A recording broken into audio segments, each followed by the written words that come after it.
We provide you the platform to turn your dreams into reality. Give wings to your aspirations with KR Mangalam University. सीमा पर शौर्य की ललकार है। भारतीय जवान जिस तरीके से पाकिस्तान की नापाक हरकत का अंजाम दे रहे हैं, उसको व्यक्त कर रहे हैं, वो लगातार पूरी दुनिया देख रही है। रणवीरों की दहाड़ लगातार नजर आ रही है। पड़ोसी मुल्क पाकिस्तान में हाहाकार। ऑपरेशन सिंदूर लॉन्च हुए भी 72 घंटे भी नहीं हुए हैं। इतने कम समय में पाकिस्तान घुटनों पर आ गया है। भारत के पराक्रम से पाकिस्तान में खौफ छाया हुआ है। भारतीय सेना के सशक्त एयर डिफेंस सिस्टम ने पाकिस्तान के 3 फाइटर जेट को ढेर कर दिया है। 50 से ज्यादा पाकिस्तान ड्रोन खिलौनों की तरह टूटकर बिखर गए। पाकिस्तान की मेड इन चाइना मिसाइलें भारतीय सेना के प्रहार से मलबे में बदल गई हैं। भारत की ताकत कौन सी है, पावर पंच कौन सा है, वो जरा आपको सबसे पहले समझाते हैं। और हमारे साथ एक खास पैनल जुड़ेगा, उस खास पैनल से समझने की कोशिश करेंगे कि उस ताकत का मतलब क्या है। तो देखिए, ये दरअसल में वो पावर पंच है। और उससे पहले मैं जरा हमारे जो मेहमान हमारे साथ जुड़ रहे हैं उनसे भी आपका परिचय करा दूं, जिनसे हम समझने की कोशिश करेंगे कि इस ताकत का मतलब क्या होने जा रहा है, तब जबकि लगातार तनाव बढ़ता जा रहा है। हमारे साथ एयर कमांडोर नृप कुमार मेहता साहब हैं, रिटायर्ड, देश के जाने माने डिफेंस एक्सपर्ट। हमारे साथ कैप्टन PK घोष साहब हैं, रिटायर्ड। और हमारे साथ कर्नल रिटायर्ड शशांक कौशल साहब जुड़ रहे हैं। आप तीनों ही देश के जाने माने डिफेंस एक्सपर्ट हैं। अब हम बात करते हैं उस पावर पंच की, जो हम आपको समझाएंगे तीनों खास मेहमानों के जरिए। तो वो पावर पंच क्या है, वो हम बात करते हैं। देखिए, आपको ग्राफिक के जरिए दिखाते हैं। सबसे पहले बात होती है आकाश मिसाइल प्रणाली की। इसके बाद दूसरे नंबर पर जो आता है वो आता है MRSAM मिसाइल प्रणाली। तीसरे नंबर पर ZU-23-2 एंटी एयरक्राफ्ट गन। चौथे नंबर पर L-70 एंटी एयरक्राफ्ट गन। और पांचवें नंबर पर शिल्का ZSU-23 एंटी एयरक्राफ्ट गन। सबसे पहले बात करेंगे आकाश मिसाइल प्रणाली की। और घोष साहब, आपसे समझना चाहूँगा, ये हम बता भी रहे हैं दर्शकों को कि देखिए आकाश मिसाइल की खासियत क्या कुछ होती है, कितनी बड़ी ताकत है सर आकाश? देखिए, सबसे पहले मैं खाली आकाश को ही नहीं लूँगा जी। मैं जो इंटीग्रेटेड एयर डिफेंस सिस्टम है उसके बारे में मैं कुछ बताना चाहता हूँ। हमारे पास जो है इंटीग्रेटेड एयर डिफेंस सिस्टम, वो बहुत ही अच्छा, रोबस्ट और मान लीजिए फुल प्रूफ ही एक तरह से है।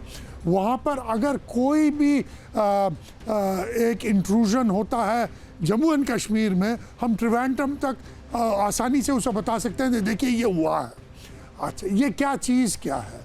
ये है एक लेयर्ड सिस्टम। हम लोग काफ़ी जानते हैं इजराइल का आयरन डोम, लेकिन हम नहीं, हाँ, उसके बारे में चर्चा होती है, लेकिन हम हमारे सिस्टम के बारे में नहीं जानते क्योंकि हम नहीं बात करते इसके बारे में। तो ये बात है कि इसमें लेयर्स हैं। आकाश एक लेयर है, फिर ZU एक लेयर है, और L-70 उसका पहला वो था 40-60, और ऑटोमेटिक कैनन्स लेयर है, और समंत एक लेयर है, कई कई जगह 12 के 8 एक लेयर है। तो इसमें क्या होता है कि अगर एक इनकमिंग मिसाइल या ड्रोन आ रहा है और वो एक लेयर को पार कर गया, तो दूसरा लेयर इमीडिएटली, हाँ, ठीक है, इमीडिएटली, क्योंकि कम्युनिकेशन एकदम इंटरनल, वो जो कमांड एंड कंट्रोल सिस्टम है वो काम ही है, उसका काम ही यही है। तो फटाक से ये जो आकाश हमने दिखाई, हाँ, और एक के बाद एक हम जो बाकी भी दिखा रहे हैं, आकाश को अगर ब्रीफली आप थोड़ा बता सके सर। आकाश का जो सिस्टम है वो टैक्टिकल रेंजेस के लिए है, और ये जो टैक्टिकल मिसाइल्स हैं उनको डील करता है। तो आकाश बेसिकली टैक्टिकल मिसाइल्स को, हेवी मिसाइल्स को डील नहीं कर पाता। हेवी मिसाइल्स के लिए मैं पहले भी आपको बता चुका हूँ, S-400 जो है वो बैलिस्टिक मिसाइल्स और इंटरमीडिएट बैलिस्टिक मिसाइल्स को डील करता है। फिर बाद मेहता साहब, ये जो MRSAM है, जो दूसरी हम ताकत की बात कर रहे हैं, वो क्या है सर? वो किस तरीके से दुश्मन की मुश्किलें बढ़ाती है? जैसे घोष सर ने एक्सप्लेन किया, MRSAM एक ऐसा है, डिफरेंट एरिया में कुछ टेरेन के हिसाब से, दुश्मन की कैपेबिलिटी के हिसाब से कौन सा हमारे पास अटैक हो रहा है, कैसा अटैक हो रहा है, कहाँ लोकेशन है। जैसे हमारे एरिया में जैसे ही बॉर्डर के ऊपर है वहाँ पे लगे होते हैं। आकाश जैसे शोल्डर फाइल मिसाइल है, MSAM भी मिसाइल है। और जब हमारा रनवे की सेफ्टी देखनी है, रनवे की चारों तरफ पहले एक टाइम होता था, रनवे की सेफ्टी आर्मी एयर डिफेंस को दे दी जाती थी। तो ये आकाश जैसे शोल्डर फाइल मिसाइल हैं, इगला मिसाइल हैं, MRSAM मिसाइल हैं, ये इन मिसाइलों की हम जो कैपेबिलिटी के हिसाब से कहाँ यूज़ करना है, रनवे के चारों तरफ हमारे लिए वॉर के टाइम एयरफोर्स का सबसे बड़ा इंपॉर्टेंट टास्क ये होता है कि हमारा रनवे फ्लाइंग वर्दी रहे। उसके लिए हमको दुश्मन के एयर अटैक से बचाना है। हर जगह S-400 नहीं रख सकते। S-400 बहुत महंगा और रेयरली यूज होना है, बड़े टारगेट के लिए यूज करना है। अब छोटे छोटे टारगेट के लिए, ड्रोन जैसे टारगेट के लिए ऐसा। कर्नल शशांक, मेहता साहब माफ कीजिएगा, आपको रोक रहा हूँ। कर्नल शशांक, आप भी और घोष सर आप भी, कुछ और जानकारियां छन छन कर अब सामने आ रही हैं, जिसके जरिए ये बताया जा रहा है कि देखिए किस तरीके से जो पाकिस्तान को मुंहतोड़ जवाब दिया जा रहा है, उसमें वो कौन कौन सी तकनीक है और कौन कौन से हमारे जो उपकरण हैं, रक्षा उपकरण हैं, उनका इस्तेमाल हो रहा है। वो जरा हम एक बार पहले दर्शकों को भी दिखाते हैं। देखिए ये एक बार कर्नल शशांक आप भी जरा एक्सप्लेन कीजिएगा, ये जानकारी जो सामने आ रही है ये क्या है, IACCS क्या है, ड्रोन हमले को ये विफल करता है। दिस इज इंटीग्रेटेड सिस्टम जिसमें हर तरीके का, जैसे कोच सर बता रहे थे कि अलग अलग लेयर्स हैं। इसी में आप देखिए एक इंटीग्रेटेड काउंटर यूएस सिस्टम वो भी इसमें एडेड होता है। वो हमारे DRDO ने क्रिएट करा है, उन्होंने डेवलप किया है। इस पूरे समय में पिछले 10 साल में, 11 साल में हमारी लीडरशिप ने ये एक तरीके का पूरा कवच बनाया है जिसमें अलग अलग इंटीग्रेटेड एयर कमांड सिस्टम जी एयरफोर्स। सो ये एयरफोर्स का है, बट एक इसके साथ ही एक इंटीग्रेटेड काउंटर UAS सिस्टम जिसको DRDO, वो भी इसके साथ इंटीग्रेटेड है। ठीक है। इसमें बरक 8 मिसाइल्स, इसमें सरफेस टू एयर मिसाइल्स, इसमें जू, शिल्का, L-70 guns. But L-70 guns और जू जिसकी हम बात करें उनकी रेंज बहुत कम है। मैं उस पर भी आऊंगा। मेहता साहब, एक और जो जानकारी सामने आ रही है वो ये इगला है, इगला मैनपैड का इस्तेमाल हुआ। ये इगला क्या होता है सर? इगला होता है शोल्डर फाइल मिसाइल होता है। जैसे हमने ये छोटी छोटी पहाड़ियाँ, हमारे आसपास एरिया, छोटी छोटी पहाड़ियों के ऊपर हमारे बंदे बैठ जाते हैं, एयरमैन हमारे बैठ जाते हैं, उनके पास मिसाइल होता है। उनके पास integrated air command and control systems जो ये होता है, ये पूरे जितने भी एयर डिफेंस रिसोर्सेज है उसको कंट्रोल और कोऑर्डिनेट करता है कि ये ना हो कि हमारे रिसोर्सेज वेस्ट हो। अब हर जगह पे हाइट के हिसाब से जो इगला होता है, इसको हाइट के हिसाब से प्रोमिनेंट लोकेशन से वल्नरेबल लोकेशन में रख देते हैं ताकि वो विजुअल रेंज से देखते हैं, प्लस उसको IAC से कंट्रोल, कमांड एंड कंट्रोल है, कम्युनिकेट कर देते हैं कि यहाँ पे अटैक आने वाला है, तो वो बंदा शोल्डर से फायर करके इगला मिसाइल को फायर कर सकता है। ठीक है। कर्नल शशांक, कुछ जैमर्स की भी जानकारी सामने आ रही है, वो मैं ज़रा चाहूँगा कि वो भी हम आपको दिखाएं। इगला की बात तो हो गई, इगला के बाद कुछ जैमर्स हैं जिनका इस्तेमाल किया जाता है। मैं उनकी जो ग्राफिक है वो भी आपको दिखाऊंगा, और जो नाम उनकी, देखिए ये एक है SNS जैमर। NSS जैमर क्या है सर? और भी जो जैमर हैं वो उनके लगातार हम आपको नाम दिखाते हैं। ये जैमर्स जो हैं ये अलग अलग फ्रीक्वेंसी हॉप करते हैं, और जितना भी मिसाइल्स हैं, जो भी ड्रोन्स हैं, वो सब एक पर्टिकुलर फ्रीक्वेंसी पे काम करते हैं। लाइक ड्रोन्स का फ्रीक्वेंसी जनरली 2.5 गीगाहर्ट्ज पे होता है, बट क्योंकि वो मिलिट्री ड्रोन्स हैं या आपने कंसील्ड उसमें यूज़ करने हैं, तो आप कई बार उनकी फ्रीक्वेंसी अलग भी रखते हो। जो चाइनीज़ नॉर्मल ड्रोन्स आते हैं उन सब की फ्रीक्वेंसी जनरली 2.5 गीगाहर्ट्ज की होती है। ठीक है। बट इस फ्रीक्वेंसी पे जाकर और उसको वो को जैम करने के लिए जैमर्स जो हैं उससे स्ट्रॉन्ग सिग्नल भेजते हैं ताकि उनके सिग्नल जो बैकवर्ड इंटीग्रेशन है वो एकदम ब्रेक हो सके। ठीक है। घोष सर, SNS के साथ देखिए ये जिप्सी जैमर है एक, कहा जा रहा है कि इसने ड्रोन हमले को फेल किया, जिप्सी जैमर ने। ये किस तरीके से काम करता है? और एक और जैमर है सर ECG-NSS, उसका भी नाम ये सामने आ रहा है। तो ये जैमर्स किस तरीके से काम करते हैं सर? देखिए, ये जैसे कर्नल शशांक ने कहा, जैमर्स का काम क्या है? जो कमांड एंड कंट्रोल होता है एक ड्रोन का, वो जाएगा वहाँ पर, जाके वो बॉम्ब गिराएगा या मिसाइल गिराएगा, वो कैसे काम होगा? वो वैसे ही, क्योंकि एक रेडियो लिंक है। अगर हम वो रेडियो लिंक को तोड़ दें, वो जैम कर दें, तो जो ड्रोन होगा वो तो एकदम मतलब इधर उधर चला जाएगा, उसका कोई कमांड एंड कंट्रोल नहीं होगा। इसलिए ये जितने भी जैमर्स हैं वो कुछ स्पेसिफिक फ्रीक्वेंसीज, कुछ स्पेसिफिक टाइप्स के लिए बने गए। मतलब इसको सरल शब्दों में ऐसे समझे सर कि पाकिस्तान से ड्रोन उड़कर आ तो गया, लेकिन अब उसको यहाँ पर आकर काम क्या करना है और कहाँ जाना है, ये हम रोक देंगे। हम उसको रोक देंगे, कमांड एंड कंट्रोल को रोक देंगे। अभी चलाइए ड्रोन को, ड्रोन तो चलेगा ही नहीं, वो तो वहाँ पर जाके इधर उधर घूम जाएगा, गिर जाएगा। वैसे भी मिसाइल्स, ऐसे कई मिसाइल्स क्या होते हैं, वो सेमी एक्टिव, एक्टिव या पैसिव होते हैं, लेकिन कई मिसाइल्स को कंट्रोल भी किया जा सकता है। ठीक है। अगर हम वो कमांड एंड कंट्रोल को तोड़ दें, रोक दें, जैम कर दें, तो वो मिसाइल भी इधर उधर ये चला तो बहुत मददगार है सर ड्रोन हमले से जी, बचने के लिए। जी। मैं आता हूँ आपके पास जी कर्नल शशांक। तो इस तरीके के जामर्स जो होते हैं ये नॉर्मली, क्योंकि इसके बारे में दुश्मन को भी पता होता है, तो जब टेक्नोलॉजी डेवलप होती है इस टाइप के ड्रोन्स की या मिसाइल्स की, उसमें भी उनके पास ऑल्टरनेट फ्रीक्वेंसीज और हॉपिंग फ्रीक्वेंसीज होती हैं।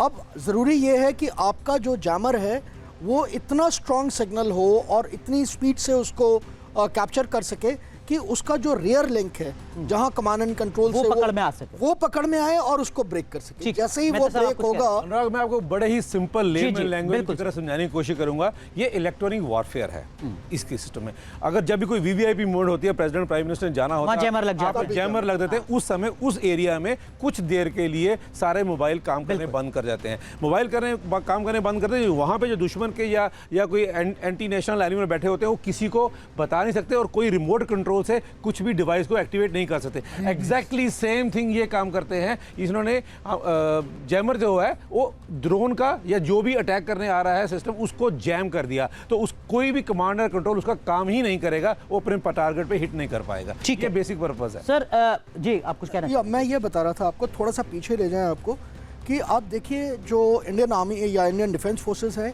इतनी प्रोफेशनल हैं कि उन्होंने इन सब के बारे में कॉन्टिन्यूसली स्टडी करा है और उसको दुश्मन की ताकतों को देखते हुए कि उनका किस टाइप की टेक्नोलॉजी डेवलप हो रही है, उसकी काउंटर टेक्नोलॉजी को डेवलप किया है। उसी बेसिस पे जो काउंटर यूएस सिस्टम जो डीआरडीओ का है या जो हम सुदर्शन जिसकी हम बात कर रहे हैं, वो सारे सिस्टम्स जो हैं टेक्नोलॉजी में बिल्कुल निश है, बिल्कुल ऊपर के लेवल का है। जहाँ घोष साहब हमने आकाश से शुरू किया था, उसी क्रम में ये एक और नाम जुड़ता है ZU-23-2। ये क्या है सर? Anti aircraft gun. ये देखिए इसके ये एक radar control anti aircraft gun है। रडार कंट्रोल मतलब? रडार कंट्रोल मतलब इसका मैं एकदम आसान उससे बता दूंगा। बेसिक्स क्या है कि कोई भी जब एक मिसाइल या ऐसा कोई वो आता है तो रडार उसे पकड़ लेता है। जब वो पकड़ लेता है तब उसको दो तरह से हम मतलब ख़त्म कर सकते हैं। एक है रडार उसको इल्यूमिनेट कर देता है। इल्यूमिनेट का मतलब है उसको उसके ऊपर रोशनी डाल देता है, रोशनी रेडियो वेव से डालता है जी, ताकि यहाँ के जो हम जो मिसाइल भेज रहे हैं वो जाकर उस पर अटक जाए और उसे डिस्ट्रॉय कर दे। ठीक है। इसमें ये बात नहीं है। इसमें एक बार रडार को, हाँ, इसमें ये थोड़ा और कम सोफिस्टिकेटेड है। उसके नंबर ऑफ राउंड्स बहुत हैं। वही ये L-70 है। L-70 भी वही है। L-70 gun basically mainly runway के दोनों साइड में लगा दी जाती है। जैसे जब एनिमी अटैक करने आता है तो L-70 गन छोटी होती है, लाइट होती है, उसको पोजीशन करना आसान होता है। 2 बंदे या 3 बंदे उसको मैन कर सकते हैं और at a time multiple rounds fire कर सकते हैं। जैसे इसकी रेंज बताया जा रहा है 4 किलोमीटर। हाँ। मतलब 4 किलोमीटर तक इसकी जो फायर रेंज है वो होगी। 4 किलोमीटर फायर रेंज है और एट ए टाइम जैसे आपने AK-47 लगाया करके ढेर सारी साइमल्टेनियसली कर सकते हो। हाँ। सिंगल फायर की जरूरत नहीं, बहुत सारे होते हैं। तो जो आदमी बैठा होता है इंटीग्रेटेड एयर कमांड कंट्रोल से जो सिग्नल आ गया कि ये फाइटर जेट को भी ध्वस्त कर देगी। बिल्कुल कर सकता है, डैमेज कर सकता है, पूरी तरह खत्म नहीं कर, डैमेज कर सकता है। जी जी। जब हम जूनियर थे सर्विसेज में तब यही गन थी 40-60 से कहा जाता था। हम इसे फायर करते थे। एक और है कर्नल शशांक, शिल्पा ZSU-23। ये क्या है, इसके बारे में? ये एक तरीके से मोबाइल प्लेटफॉर्म पे लगाई गई है, जैसे टैंक्स होते हैं। हाँ। उस तरीके से उसी चैसी के ऊपर इनको मतलब कहीं भी ले जा सकते हैं। इसमें भी रडार कंट्रोल्ड है ये। ठीक है। ये पहले रडार का काम क्या है, डिटेक्ट करना कि इंट्रूजन कहाँ हो रहा है, वो उसको डिटेक्ट कर रहा है। उसके बेसिस पे ये गन को उसी एरिया में फोकस करवाता है और ऑटोमेटिकली वो उस पर फायर करती है। द स्पीड ऑफ फायर मतलब रेट ऑफ फायर इसका इतना हाई है, लगभग if I remember correctly about 4000 जी 4000 राउंड पर मतलब 60 सेकंड में 4000 गोलियां जी। सो इतना तेज है कि वो एक तरीके का एक पूरा एनवेलप बना देता है कि जो भी चीज उसमें एंट्री कर रही है वो उससे बच नहीं सकती है। तो मतलब इसके दायरे में अगर आ गए तो बचकर निकल पाना बहुत मुश्किल है। ओनली थिंग इज कि इसकी रेंज थोड़ी कम है, 2.5 किलोमीटर जी 2.5 किलोमीटर तक की रेंज है। तो जैसे आपने L-70 का बताया तो उसका आई थिंक 4 किलोमीटर 4 किलोमीटर। जब हम एगला की बात कर रहे हैं तो वो 5 किलोमीटर रेंज है। जब हम शाम की बात, तो जो जैसे जैसे जो सबसे पास है वो कम रेंज वाला, बिल्कुल उसके हिसाब से जो उन्होंने बताया था कि अलग अलग लेवल्स पे लेयर्स तय होती है। एग्जैक्टली। मेहता साहब ये क्या है MRSAM? MRSAM तो अब खैर MRSAM MRSAM बोलते हैं, medium range surface to air missile. जी देखिए ये भी एक एंटी एयरक्राफ्ट या मिसाइल है हमारे पास। मैं आपको ये बताना चाहता हूँ, पहले हमारे पास क्या थे, डिफरेंट प्लेटफॉर्म हुआ करते। कुछ एंटी एयरक्राफ्ट गन या एयर डिफेंस गन थे आर्मी के पास ही, कुछ एयरफोर्स के पास ही, सारे इंडिपेंडेंट फंक्शन करते थे, डिफरेंट कम्युनिकेशन। IACCS के आने के बाद सारे के सारे रिसोर्सेज को इंटीग्रेट कर दिया गया और सारे एक ही कम्युनिकेशन से साथ कनेक्टेड है। तो कहाँ से टारगेट एनिमी का अटैक आ रहा है और किस डायरेक्शन में आ रहा है, वो IACCS में कंट्रोल रूम में पता होता है।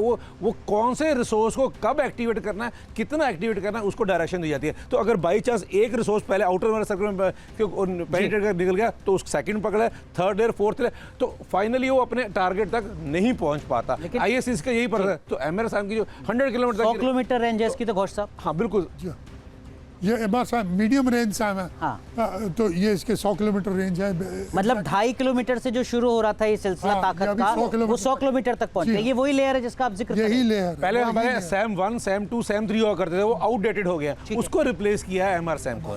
ठीक है, तो मतलब आप कुछ कह रहे थे करण? मैं ये बोल रहा था कि देखिए, जब वहाँ से एनिमी के जो भी अटैक कर रहा है, चाहे वो मिसाइल है चाहे ड्रोन्स हैं, जैसे ही वो वहाँ से टेक ऑफ करते हैं और आपकी तरफ आ रहे हैं, इमीडिएटली आप जो है उसको डिटेक्ट करते हैं। ठीक है। जैसे ही वो एंटर करने लगता है अपने एरिया में, उसके बाद एक एक करके ये सारी लेयर्स अपने रेंज के हिसाब से फायर करते हैं। और ये सब कुछ जो हमारा पड़ोसी मुल्क है वो कहां से अंजाम देने की कोशिश करता है, जरा वो दर्शकों को एक बार दिखाते हैं। दरअसल में ये जो फ्लाइंग बेस हैं पाकिस्तान के, वो इस वक्त हम दिखा रहे हैं। कुल 21 एयर बेस हैं, जिसमें से जो फ्लाइंग बेस हैं वो 13 हैं, और वो 13 कहाँ हैं वो भी ज़रा हम आपको दिखाएंगे, नॉर्दर्न, सेंट्रल और दक्षिणी एयर कमांड में। तो ये दरअसल में वो 13 जगह पर जहाँ पर इसके एयर बेस हैं। जो भी साजिश रचता है पाकिस्तान वो इन्हीं एयर बेस से रचता है। मेहता साहब, जो हमारा आपके पास छड़ी है सर, स्टिक हमारा है, जो वो एक बार आप बता सकें कि इसमें सबसे ज़्यादा साजिश कहाँ से रची जाती है? नहीं, जो डिपेंड करेगा उसका टारगेट एम क्या है। तो ये जो जैसे कारगिल के टाइम हुआ था, तो उनका सबसे पहले वाला जो मुशाफ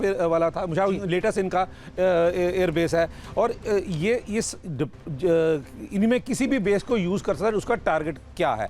लेकिन मैं ये बताना ये चाहता हूँ कि मेनली कि वो जैसे ही वो टेक ऑफ करता है वो हमारे IACCS में पकड़ा जाता है। हमारे IACC एक जगह नहीं है, पूरे इंडिया। टारगेट क्या है, मतलब इसका मतलब क्या होगा सर? जैसे उन्होंने एयरफोर्स के बेस को टारगेट करना है, आर्मी के बेस को टारगेट करना है, डिफेंस जैसे रंजीत सागर डैम को। तो क्या शहर के हिसाब से तय होता है या फिर बेस क्या है, कहां पर वो हमला कर रहे हैं उसके हिसाब से तय जो दुश्मन होता है वो अपना टारगेट असेस करता है कि क्या डैमेज करेगा। जैसे रंजीत सागर डैम को उसने कल अटेम्प्ट किया। ठीक है। रंजीत सागर डैम को अगर डैमेज करते हो तो बहुत सारा एरिया पंजाब का अफेक्ट हो सकता है। ठीक है। लेकिन उसका वो कामयाब नहीं हुआ। ऐसे भाखड़ा डैम को अटैक करने, तो मतलब अगर वो भाखड़ा डैम को वो टारगेट करता है तो उसके लिए क्या कोई खास एयरबेस होगा जहां से वो किस तरीके से वो मिशन को आगे शुरू डिपेंड करेगा कौन सा वो अपना एयरक्राफ्ट यूज कर रहा है।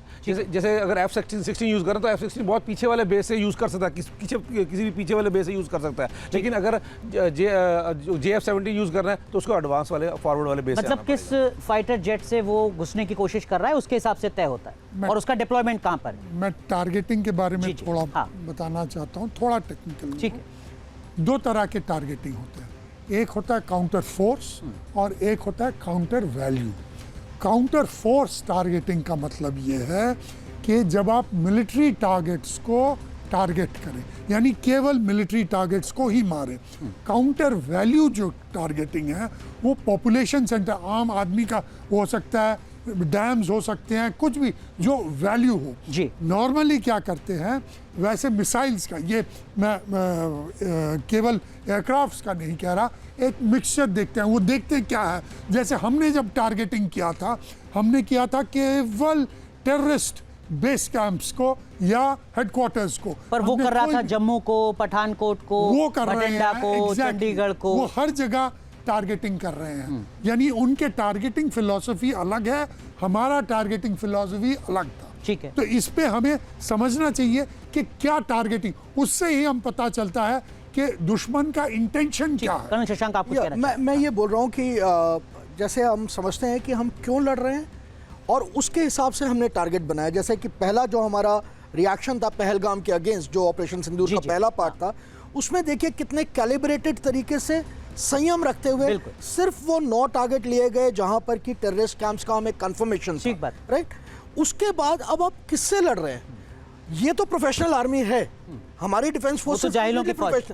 एग्जैक्टली, वो सामने वाला जो है वो ना तो प्रोफेशनल है, ना ही उनकी ये अंडरस्टैंडिंग है कि हमें, उन्होंने इसलिए जब आप कल की टारगेटिंग उनकी देखते हैं कि कहाँ कहाँ ड्रोन्स हैं, अफरा तफरी में हर जगह भेजे हुए हैं, उनको कोई आइडिया नहीं है कि उन्होंने, वो बस नुकसान पहुंचाने के लिए भेजे। ये मिसकैलकुलेशन है, उनका कोई उद्देश्य नहीं है, कोई लक्ष्य नहीं है। हमारा उद्देश्य भी बड़ा क्लियर था कि टेररिस्ट बेसिस को अटैक। और आप अभी भी अगर आप देखें, आप अपनी बात कंटिन्यू कीजिएगा। ये जो 13 हैं ये तो हम फ्लाइंग बेस दिखा रहे हैं, इसके साथ साथ पाकिस्तान के नॉन फ्लाइंग बेस भी हैं, जरा वो भी हम लाते हैं स्क्रीन पर और उनको भी थोड़ा आपसे समझना चाहेंगे आप दोनों मेहमानों से। कर्नल शशांक अपनी बात मैं ये बोल रहा था आपको कि अभी भी अगर आप देखें तो हमारा रिएक्शन कैसे है, हमने एक तो उनके जितने अटैक्स थे उनको रोका है, और हमारा अटैक अगर गया है वो पूरा नॉन कॉन्टैक्ट तरीके से और कैलिब्रेटेड गया है। अभी भी हमने कोई पॉपुलेशन, माफ कीजिएगा मैं आपको रोक रहा हूं, इस वक्त एक बड़ी खबर आ रही है, जरा वो दर्शकों को दिखा दें। क्या है इस वक्त की बड़ी खबर? पाकिस्तान ड्रोन गिरने का वीडियो सामने आ गया है, तो जो फुटेज है पाकिस्तानी ड्रोन के गिरने का वो भी अब सामने आ रहा है। पाकिस्तानी ड्रोन गिराने का वीडियो सामने आया है, वो वीडियो भी हम आपको दिखाएंगे ताकि जो तथ्यात्मक रूप से ऑथेंटिकेट हो सकें चीजें कि किस तरीके से भारत की तरफ से जवाब दिया गया, कल रात कैसे पाकिस्तान के ड्रोन को गिराया गया है, वो भी हम आपको तस्वीरों के जरिए दिखाएंगे। देखिए इस वक्त हम आपको वो स्क्रीन पर वीडियो दिखा रहे हैं जिसमें आप देख सकते हैं, ये वो वीडियो है जिसमें आप देखिए कि जो पाकिस्तान की तरफ से नापाक साजिश रची गई थी उसको कैसे अंजाम दिया गया। मेहता साहब, ड्रोन को भी गिराया जाता है, कुछ लोग कहते हैं कि ड्रोन तो आता ही गिरने के लिए, अपना हमला करता है और उसके बाद खुद ही नेस्तनाबूद हो जाता है। ड्रोन एक टारगेट वेपन लेके आता है, आत्मघाती आत्मघाती भी होते हैं, दूसरे भी होते हैं। अगर ड्रोन एक वेपन लेके आता है, वो वेपन को गिराने से पहले हमको उसको हवा में मारना है। ये वही हो रहा है जो वीडियो में, बिल्कुल वही है। अगर उसने अपना वेपन गिरा दिया तो मतलब ही खत्म हो गया, उसका पर्पस खत्म हो गया। इसलिए हमारा एम है उसको हवा में अपना टारगेट अचीव एंगेज करने से पहले ही उसको हमने खत्म करना है। एक और छोटी सी चीज इसमें बताता हूँ, ड्रोन का एडवांटेज क्या है। ड्रोन को आप आखिरी समय तक गाइड कर सकते हैं और जहां पर आप एक्चुअली टारगेट करना चाहते हैं वहां तक ले जा सकते हैं। ठीक है, अगर आपने, लेकिन ऐसा ना हो इसी के लिए तो घोष साहब वो जैमर थे जिनको आप बता रहे थे। एग्जैक्टली। सो नहीं, आप सो पाकिस्तानी ड्रोन गिराने का मतलब ये है कि उसको वहां पर डिस्ट्रॉय किया गया है जहां हम चाहते हैं। जी, जहां हम चाहते हैं। घोष साहब देखिए, ड्रोन एक प्लेटफॉर्म है, हाँ, जो उड़ता है बिल्कुल, और बाहर से कोई कंट्रोल करता है। ड्रोन कई तरह के हैं, कुछ कामिकाजी ड्रोन्स हैं जो खुद जाके वहां पर गिर जाते हैं, उनके अंदर एक विस्फोटक होता है, वो फट जाता है। आत्मघाती, आत्मघाती मतलब आत्मघाती। कुछ ड्रोन्स होते हैं जिनके अंदर मिसाइल्स लगे रहते हैं, वो मिसाइल्स को वो छोड़ते हैं। कुछ ड्रोन होते हैं जो पैसिव होते हैं, वो सर्वेलेंस के लिए होते हैं। पर लेकिन भारत, समय थोड़ा कम है सर, हम हर तरीके के ड्रोन को नेस्तनाबूद करने में सक्षम है तकनीक के मोर्चे पर? जी हाँ, हम हर तरह के ड्रोन का इस्तेमाल, हम सफल हैं, लेकिन पाकिस्तान नहीं है। जैसे हमारा जो ड्रोन था हरूप गया, वो पाकिस्तान के स्टेडियम तक जाके वहां पे होवर करता रहा, अपना टारगेट को देखा, फिर उसने एयर डिफेंस सिस्टम को छोटा फेल कर दिया। कर्नल शशांक, हम पूरी तरीके से तैयार। हमारा टेक्नोलॉजी जो है, जो अभी इस्तेमाल हो रहा है, जो हमने इकट्ठा किया है, जो तैयार किया है, it is far superior than the enemy technology. और उनमें से जो चीज़ें आज हमने डिस्कस की हैं, आपको समझाने की कोशिश की है 3 खास मेहमानों से, ये तो सिर्फ शुरुआत है, ये कुछ नाम हैं, ऐसी लिस्ट बहुत लंबी है भारतीय सेना के पास। बहुत बहुत शुक्रिया आप तीनों का जुड़ने के लिए इस खास पेशकश में, और इन तमाम हथियारों का मतलब क्या होता है, खासियत क्या होती है, ये सरल शब्दों में आपको समझाने के लिए धन्यवाद।